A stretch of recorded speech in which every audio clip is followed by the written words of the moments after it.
Welcome to the deep dive. Today we're looking at something huge, something that's really changing us deep down. How AI is messing with our psychology, often without us even noticing.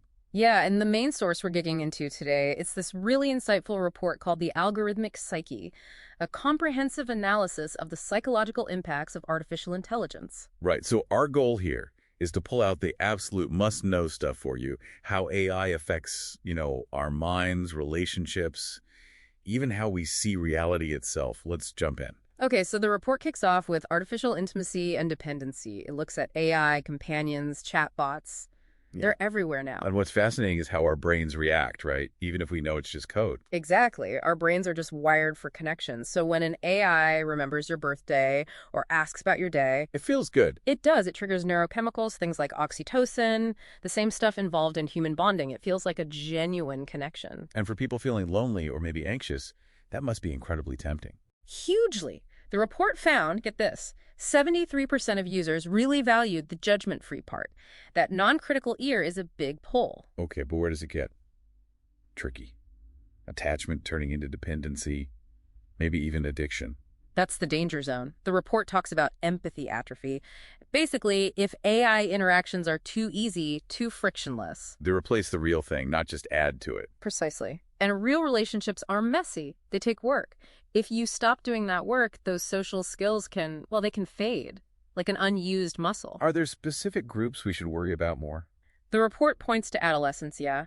They might struggle to see the line between real friends and AI, and the elderly too, issues around deception, consent. So it's this weird paradox. AI seems like a fix for loneliness. But it can actually make it worse. There was a study just 4 weeks where people using chatbots more ended up feeling more lonely and socializing less with actual humans. Pretty sobering stuff. Wow. Okay, so that's relationships. What about just our thinking, how we process information? The report gets into that too, right? Cognitive and emotional restructuring. It does. It talks about things we've maybe heard of, like filter bubbles, echo chambers. Personalization algorithms feed us what we already like. Exploiting our confirmation bias. Right. And that can lead to something called preference crystallization. Our views, our interests, they just get narrower and harder because we're not bumping into different ideas as much. And there's this idea of cognitive offloading, like letting AI do the thinking for us. Yeah, asking an LLM for a summary instead of reading the whole thing or figuring it out yourself. The theory is Our own thinking skills get rusty. kind of like that muscle analogy again. Critical thinking, deep reasoning, if you don't use them, they can weaken. A study actually linked relying heavily on AI with weaker critical thinking. Which underlines the importance of education, knowing your stuff before you turn to AI, using it as a tool, not a crutch. Definitely. Which leads us to maybe the most disturbing part of the report. Digital violence and the erosion of reality. Deepfakes, specifically. Talk about the impact on victims. Non-consensual fake images.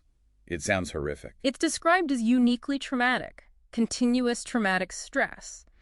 Because it's not one incident, those images can spread online forever, and it disproportionately hits women, kids, people of color. And beyond the individual victim, what does this flood of fakes do to all of us, to society's trust? It just erodes trust in everything we see and hear online. It fuels this whole post-truth idea. It makes it easier for bad actors. That's the liar's dividend. Someone can just dismiss real video evidence, real photos by shouting deepfake. It makes holding people accountable incredibly hard. Creating fakes is cheap, easy.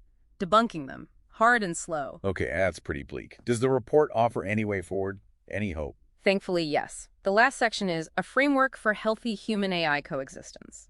The big idea. We'll need a fundamental shift. Design AI for human well-being, not just engagement. How do we actually do that? Foundational principles. Things like being human-centered. Transparency, always knowing if you're talking to an AI, not a person.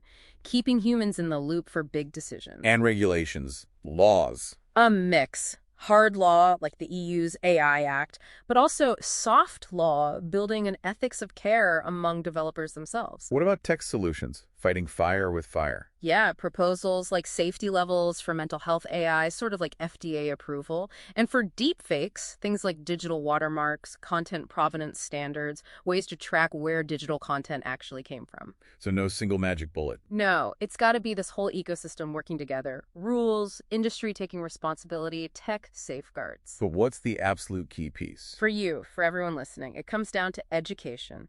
Digital literacy, teaching critical thinking, teaching resilience starting young, empowering people to navigate this world. Right. Building that integrated ecosystem where AI genuinely helps us thrive. So here's a thought to leave you with. Reflecting on all this, what's one small, practical step you can take today to boost your own digital literacy, to be an active, empowered person in this AI age instead of just feeling swept along?